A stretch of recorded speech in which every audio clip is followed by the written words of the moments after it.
যখন নিজেদের কোনো প্ল্যান থাকে না সেই বছরই সব থেকে ভালো প্ল্যান হয়ে যায়। আজকে 7th ফেব্রুয়ারি আর আজকে আমাদের 4th অ্যানিভার্সারি। দেখতে দেখতে 4 বছর হয়ে গেল, জাস্ট ভাবাই যায় না।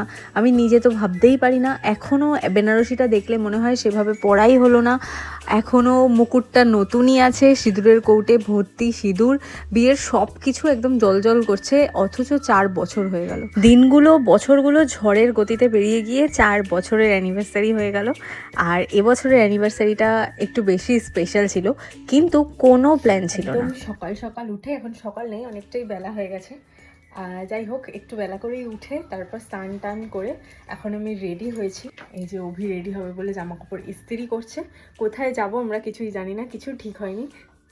এখন তো বেশি দূরেও ট্রাভেল করা যাবে না, কিন্তু তাও আজকে যেহেতু অ্যানিভার্সারি, সকাল একদম সাজুগুজু না করলে, একটু কোথাও না বেরোলে ভালোই লাগবে না। তাই জন্য আমি একটুখানি রেডি হয়েছি, একটা নতুন শাড়ি পরে দেখাচ্ছি তোমাদের। শাড়িটা এটা আমি সাদেই পেয়েছি, তোমাদের গিফটে মনে হয় দেখিয়েওছি যে এই শাড়িটা আছে। সিম্পল একটা শাড়ি, দিনের বেলা পরার জন্য ভালো, তাই জন্য পরে নিলাম। সো এবার একটু আমাদের এত স্পেশাল দিন বলে কথা, অ্যানিভার্সারি, তো এই দিনটা তো বাড়ি বসে ওয়েস্ট করা যায় না। তাই ভেবেছিলাম যে আমি আজকে, আমার যেহেতু ওয়ার্ক ফ্রম হোমই চলছে, আমি বেশ কিছুদিন ধরে ওয়ার্ক ফ্রম হোমই করছি, সো আমি আজকে অফ নিয়েছিলাম, আর তার সাথে সাথে অভিও আজকে ছুটি নিয়েছিল। তো জাস্ট রেডি হয়ে একটু বাড়ি থেকে বেরিয়েছিলাম, ভেবেছিলাম বাইরে বেরোলেই কিছু না কিছু একটা প্ল্যান হয়ে যাবে। তো একটু নিজেদের কাজও ছিল, সেটা করে দেন তারপরে আমি গেছিলাম আমাদের বাড়িতে। আর বাড়ি গিয়ে দেখেছো এই ঘুটলু পুটলু চোখে তাকিয়ে রয়েছে, আমাদের বাড়িতেই এসছে ও। আর তারপর মা বাবার সাথে দেখা করে ভেবেছিলাম নিজেদের মতো কোনো একটা রেস্টুরেন্টে খেতে যাব, বাট তখনই অভির মনে হলো যে না, আজকের এই সুন্দর দিনটা এরমভাবে ওয়েস্ট করলে হবে না, খাওয়া দাওয়া তো হতেই থাকে। ও বলল চল তাহলে আমরা দুজনে মিলে এখনই চলে যাই। অনেক দিন ধরেই আমরা নেটে দেখেইছি, অনেকেই যায় একটা জগন্নাথ টেম্পল খিদিরপুরে যেটা রয়েছে। অভি বলাতেই আমারও ইচ্ছা হলো যে যাই, আজকে ভালো দিনে নমস্কার করে আসি ঠাকুরের কাছে গিয়ে। এর থেকে ভালো প্ল্যান আর কি হতে পারে, ভগবানই মনে হয় প্ল্যানটা বানিয়ে দিয়েছিল ঝট করে। সঙ্গে সঙ্গেই আমরা গাড়ি বুক করি, আর তারপর প্রায় 1.5 ঘন্টা ট্রাভেল করে আমরা পৌঁছে যাই এখানে। আমরা চলে এসেছি খিদিরপুর জগন্নাথ টেম্পলে। এদিকটা শু স্ট্যান্ড রয়েছে ঢুকতেই, আর এইখানে রয়েছে মা বাটমঙ্গলা মন্দির। তো আর এই সামনেই সিংহদুয়ার দিয়ে ঢুকে যাব, জুতোটা রেখে নিই তারপরে ঢুকি। আজকের দিনে ফাইনালি যেখানে আসতে পেরেছি, যেহেতু কয়েকদিন আগে পর্যন্ত আমি অফিস গেছি ট্রেনে বাসে ট্রাভেল করে, আর সপ্তাহে অন্তত 2-3 দিন আমি যেতামই অফিস, বাকি দিন ওয়ার্ক ফ্রম হোম করতাম। তাই এখন অবধি আমার ট্রাভেলিংয়ে কোনো একটা অসুবিধা হচ্ছে না, সুন্দরভাবেই পৌঁছে গেছি। আর মন্দিরের ভেতরেই না রয়েছে এই ফ্লাওয়ার শপটা, যেখান থেকে ফুল কিনে ঠাকুরকে দিতে পারবে। তার সাথে সাথে বাইরে থেকে প্রসাদ এনে ঠাকুরকে পুজো দেওয়া যাবে না, এখানেই পুজো সামগ্রী পাওয়া যাচ্ছে, সেখান থেকেই কিনতে হবে শুকনো প্রসাদ। আর তার সাথে আছে মহাপ্রসাদের কুপনের ব্যবস্থা, এখানে অন্নপ্রসাদ বসিয়ে খাওয়ানো হয়, কিন্তু নির্দিষ্ট একটা টাইমের মধ্যে, দুপুর 1টার মধ্যে খাওয়ানো হয়। যেহেতু আমাদের পৌঁছাতে পৌঁছাতে বেশ লেট হয়ে গেছিলো, তাই আমরা খোঁজ নেওয়ার পর জানতে পারি যে কুপন কাটলে বাড়িতে প্রসাদ নিয়ে যাওয়া যাবে, মানে পার্সেল নিয়ে যাওয়া যাবে। তাই আমরা ভাবলাম যে চলো তাহলে পার্সেল নিয়েই যাই বাড়িতে। এখন শীতের দিন, কোনো অসুবিধাও নেই, আর সবাই মিলে বাড়িতে এই সুন্দর প্রসাদটাও খেতে পারবো আজকের দিনে। তাই জন্য কুপন কেটে নিয়েছি, তার সাথে ডালাও নিয়ে নিয়েছি। ডালা ইন দ্য সেন্স, এখানে শুকনো প্রসাদ পাওয়া যায়, ঠাকুরকে গজা, খাজা আর নারকেল দিয়ে পুজো দিতে পারবে। তার সাথে নিয়েছিলাম ফুলের মালাও।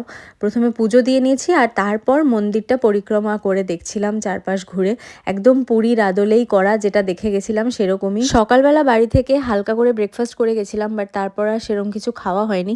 তাই আগে ভাবলাম যে না, এই প্রসাদটা খাই, আগে প্রসাদ খেয়ে নিয়েছি। আর তারপর ঘুরে দেখার পর দেখো বেশ অনেক লোকজনই কিন্তু হয়েছিল, কিন্তু তারপরেও এখানে যে পুরোহিতটা ছিল, উনি আমাকে সবার মাঝখান থেকে সামনে ডেকে তারপরে বলল যে এখন আরতি হবে, তুমি সামনেই বসো।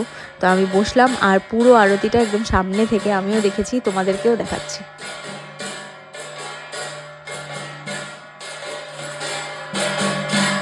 এই জন্যই তোমাদেরকে আমি কথাটা বললাম যে বছর কোনো প্ল্যান থাকে না, সে বছরই সব থেকে ভালো প্ল্যান হয়ে যায়। এবছর এই পুজোটা দেওয়ার পর আমার সেটাই মনে হলো যে কোনো প্ল্যান না করেও কত সুন্দর একটা দিন কাটালাম দুজনে মিলে। তারপর বাড়ি এসে আমি ফার্স্টে গেছিলাম আমাদের বাড়িতে, যেহেতু বোন বারবার ফোন করছিল, আর আগে গিয়ে না এই মহাপ্রসাদটাই খেয়েছি, সেটাই তোমাদেরকে দেখাচ্ছি কত কিছু ছিল এই প্রসাদের মধ্যে। আগে খেয়ে নিয়েছি, তারপর ভেবেছিলাম দিনটা এখানেই সুন্দরভাবে শেষ হলো, কিন্তু না, আমার বোনের আজকে মেকআপের একটা বুকিং ছিল। ছিল। সেখান থেকে এসে ও একটা ঘরের মধ্যে এত সুন্দর করে সাজিয়ে রেখেছে, ফুলের মালা কিনে নিয়ে এসছে, কেক কিনে নিয়ে এসছে। এই বছর এত সুন্দর একটা সারপ্রাইজ দিয়েছে যেটা আমি ভাবতেই পারিনি। প্রতি বছরই কিছু না কিছু করে, কিন্তু এই বছরেরটা খুব স্পেশাল ছিল যেহেতু এত সুন্দর করে অ্যারেঞ্জমেন্ট করেছে।